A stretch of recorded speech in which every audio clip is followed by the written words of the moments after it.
ஒரு வார்த்தைகளை கொடுக்கிறவராய் நிச்சயமாய் நீங்கள் விடுதலை ஆகக்கூடிய சூழ்நிலையை கர்த்தர் உங்களுக்கு உருவாக்குவார். எத்தனை பேர் நம்புறீங்க, விசுவாசிக்கிறீங்க? என்னோடு கூட இணைந்து ஒரு பாடலை நாம் பாடுவோம். எப்படி எசேக்கியா ராஜா தான் வியாதிப்பட்டிருக்கும்போது தேவனை நோக்கி, ஆண்டவரே எனக்கு நீர் விடுதலை கொடும் என்று அவர் விண்ணப்பம் பாடலை நாமும் உண்மையாய் தேவனிடத்தில் சமர்ப்பிப்போமா? விண்ணப்பத்தை கேட்பவரே, என் கண்ணீரை காண்பவரே, சுகம் தருபவரே, ஸ்தோத்திரம் ஏசையா. உம்மால் கூடும், எல்லாம் கூடும், ஒரு வார்த்தை சொன்னால் போதும்.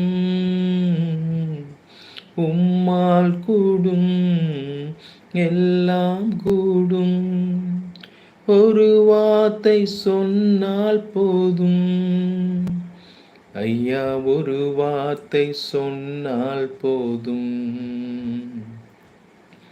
ஐயா, ஒரு வார்த்தை சொன்னால் போதும். மனதுருகி கரம் நீட்டி அதிசயம் செய்பவரே, மனதுருகி கரம் நீட்டி அதிசயம் செய்பவரே, ஐயா அதிசயம் செய்பவரே. எத்தனை பேர் விசுவாசிக்கிறீங்க?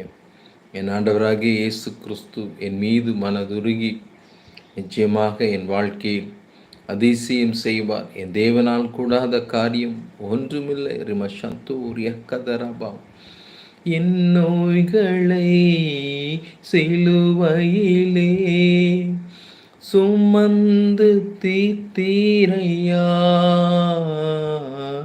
என் நோய்களை சிலுவையிலே சுமந்து தீர்த்தீரையா, ஐயா சுமந்து தீர்த்தீரையா. வேதம் சொல்கிறது, நோய்களை உங்களிலிருந்து நான் விலக்குவேன், எகிப்திற்கு வரப்பண்ணின ஒரு வியாதியும் உங்களுக்கு வரப்பண்ணேன் என்று கர்த்தர் சொல்கிறார். சித்தமுண்டு சுத்தமாகு என்று சொல்லி சுகமாக்கினீ, சித்தமுண்டு சுத்தமாகு என்று சொல்லி சுகமாக்கினீ, ஐயா என்று சொல்லி சுகமாக்கினீ. குருடர்களை பார்க்க செய்தி, முடவர்களை நடக்க செய்தி, குருடர்களை பார்க்க செய்தி, முடவர்களை நடக்க செய்தி, ஐயா முடவர்களை நடக்க செய்தி. உம் காயத்தால் சுகமானே, ஒரு கோடி ஸ்தோத்திரமே, ஐயா ஒரு கோடி ஸ்தோத்திரமே, ஐயா ஒரு கோடி ஸ்தோத்திரமே.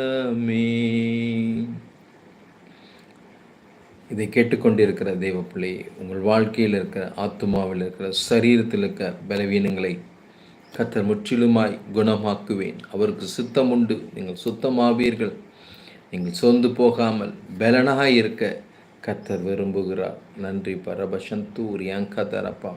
இந்த நிகழ்ச்சியின் நோக்கமே நீங்கள் ஆவிக்குரிய வாழ்க்கையில் பலன் உள்ளவர்களாய் மாற வேண்டும். கர்த்தருக்கென்று வைராக்கியமாய் வாழ்கிறவர்களாய், கர்த்தரால் தெரிந்து கொள்ளப்பட்ட ஒரு ஜனமாய் ரிபசந்தூர் யாந்தரபா, கர்த்தரால் ஆசீர்வதிக்கப்பட்ட அபிஷேகம் பண்ணப்பட்ட ஒரு யுத்த வீரனாய், யுத்த புருஷனாய் நீங்கள் மாற வேண்டும் என்பது தான் தேவனின் நோக்கம். எத்தனை பேர் இதை விசுவாசிக்கிறீங்க? எத்தனை பேர் இதை நம்புறீங்க?